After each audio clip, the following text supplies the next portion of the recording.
Introduction to Genesis.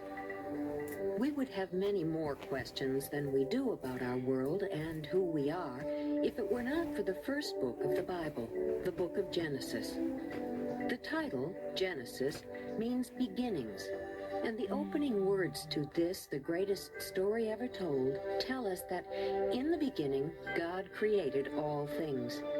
He not only created all things, but from these ancient texts, we can listen to him interacting with all he made. Genesis records many beginnings: the beginning of the world, of family, of sin and evil, of languages, and of the nations. Genesis begins the great salvation story of God's purpose and plan for his creation.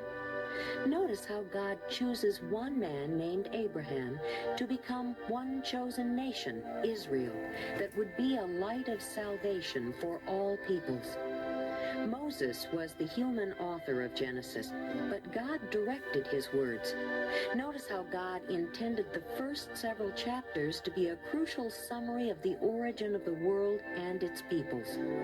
If one were to start from creation and then divide the whole Old Testament story in half chronologically, the midpoint would fall after about Genesis chapter 11. The rest of the story of Genesis tells about the lives of several major characters: Abraham, Isaac, Jacob, and Joseph. It also introduces us to the way God pursues and enters into covenants or promises with his chosen people, pledging his loyal love for them, which serves to benefit all peoples.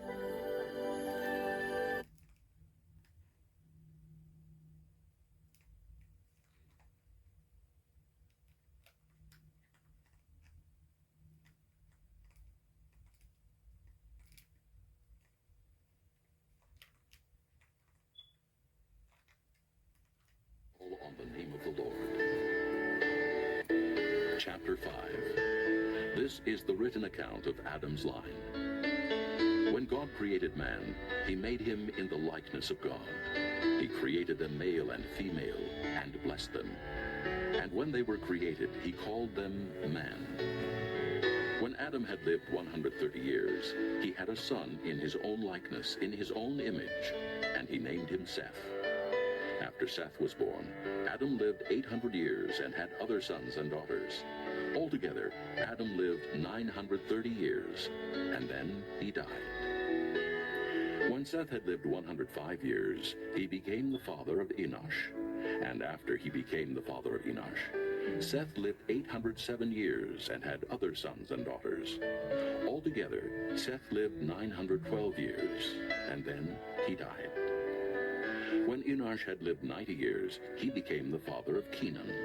And after he became the father of Kenan, Enosh lived 815 years and had other sons and daughters. Altogether, Enosh lived 905 years, and then he died. When Kenan had lived 70 years, he became the father of Mahalalel. And after he became the father of Mahalalel, Kenan lived 840 years and had other sons and daughters. Altogether, Kenan lived 910 years, and then he died. When Mahalalel had lived 65 years, he became the father of Jared. And after he became the father of Jared, Mahalalel lived 830 years and had other sons and daughters. Altogether, Mahalalel lived 895 years, and then he died. When Jared had lived 162 years, he became the father of Enoch. And after he became the father of Enoch, Jared lived 800 years and had other sons and daughters. Altogether, Jared lived 962 years, and then he died. When Enoch had lived 65 years, he became the father of Methuselah. And after he became the father of Methuselah, Enoch walked with God 300 years and had other sons and daughters. Altogether, Enoch lived 365 years. Enoch walked with God. Then he was no more, because God took him away. When Methuselah had lived 187 years, he became the father of Lamech. And after he became the father of Lamech, Methuselah lived 782 years and had other sons and daughters. Altogether, Methuselah lived 969 years, and then he died. When Lamech had lived 182 years, he had a son. He named him Noah, and said, He will comfort us in the labor and painful toil of our hands caused by the ground the Lord has cursed. After Noah was born, Lamech lived 595 years and had other sons and daughters. Altogether, Lamech lived 777 years, and then he died. After Noah was 500 years old, he became the father of Shem, Ham, and Japheth. Chapter 6. When men began to increase in number on the earth, and daughters were born to them, the sons of God saw that the daughters of men were beautiful, and they married any of them they chose.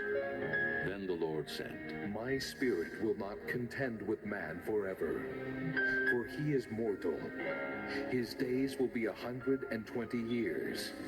The Nephilim were on the earth in those days, and also afterward, when the sons of God went to the daughters of men and had children by them.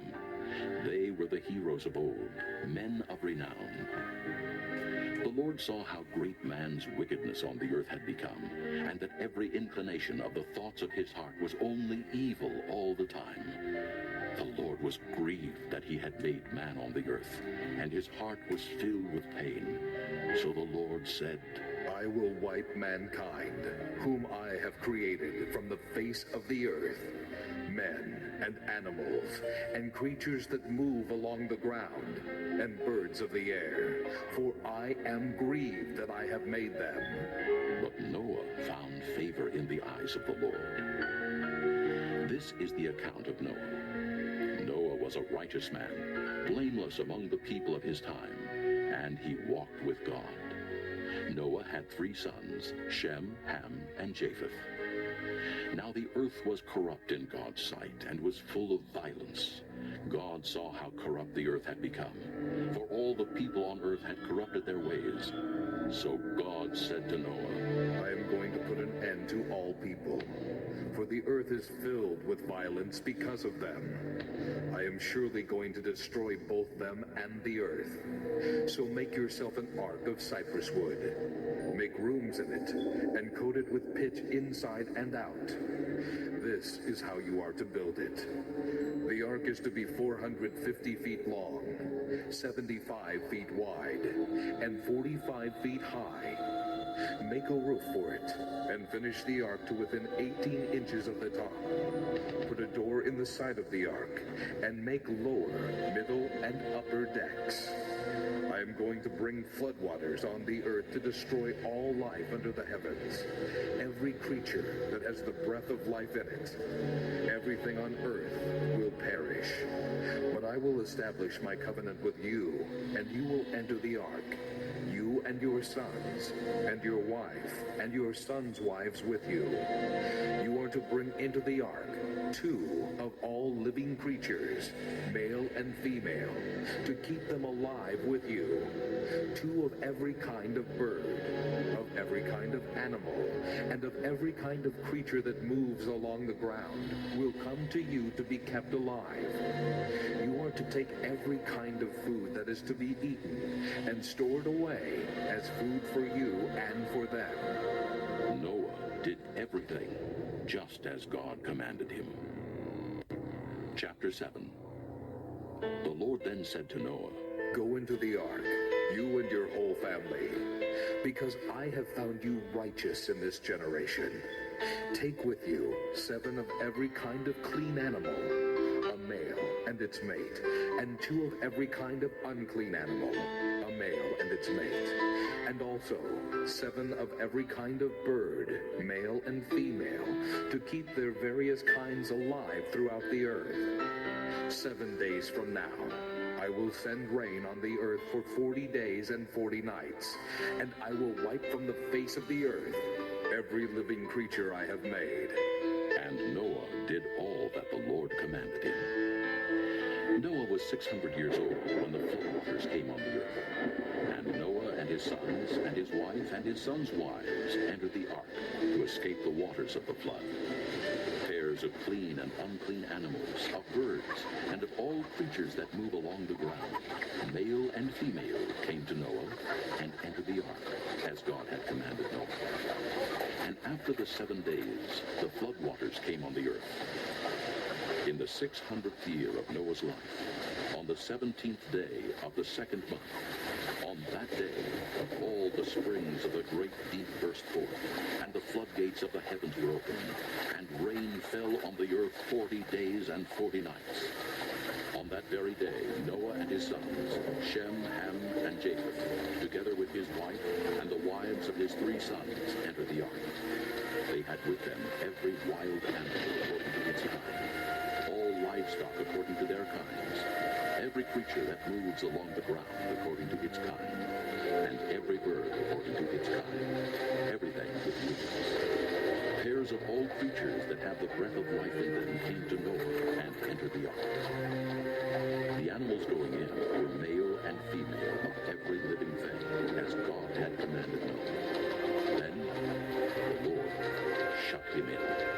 For 40 days the flood kept coming on the earth, and as the waters increased, they lifted the ark high above the earth. The waters rose and increased greatly on the earth, and the ark floated on the surface of the water. They rose greatly on the earth, and all the high mountains under the entire heavens were covered. The waters rose and covered the mountains to a depth of more than 20 feet. Every living thing that moved on the earth perished. Birds, livestock, wild animals, all the creatures that swarm over the earth, and all mankind. Everything on dry land that had the breath of life in its nostrils died. Every living thing on the face of the earth was wiped out, men and animals, and the creatures that move along the ground, and the birds of the air were wiped from the earth. Only Noah was left, and those with him in the ark. The waters flooded the earth for 150 days. Chapter 8. But God remembered Noah, and all the wild animals and the livestock that were with him in the ark. And he sent a wind over the earth, and the waters receded. Now the springs of the deep and the floodgates of the heavens had been closed, and the rain had stopped falling from the sky. The water receded steadily from the earth. At the end of 150 days, the water had gone down, and on the 17th day of the 7th month, the ark came to rest on the mountains of Ararat. The waters continued to recede until the 10th month, and on the first day of the 10th month, the tops of the mountains became visible. After 40 days, Noah opened the window he had made in the ark and sent out a raven, and it kept flying back and forth until the water had dried up from the earth. Then he sent out a dove to see if the water had receded from the surface of the ground. But the dove could find no place to set its feet, because there was water over all the surface of the earth. So it returned to Noah in the ark. He reached out his hand and took the dove and brought it back to himself in the ark. He waited 7 more days and again sent out the dove from the ark. When the dove returned to him in the evening, there in its beak was a freshly plucked olive leaf. Then Noah knew that the water had receded from the earth. He waited 7 more days and sent the dove out again, but this time it did not return to him. By the first day of the first month of Noah's 601st year, the water had dried up from the earth. Noah then removed the covering from the ark and saw that the surface of the ground was dry. By the 27th day of the 2nd month, the earth was completely dry. Then God said to Noah, Come out of the ark, you and your wife, and your sons and their wives. Bring out every kind of living creature that is with you, the birds, the animals, and all the creatures that move along the ground, so they can multiply on the earth, and be fruitful, and increase in number upon it. So Noah came out, together with his sons and his wife and his sons' wives.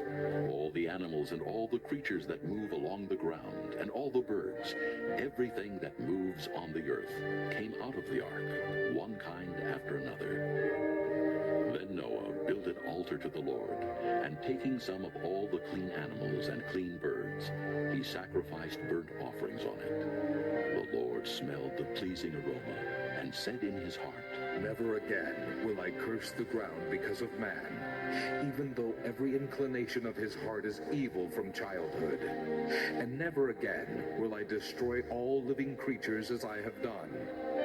As long as the earth endures, seed time and harvest, cold and heat, summer and winter, day and night will never cease. Chapter 9.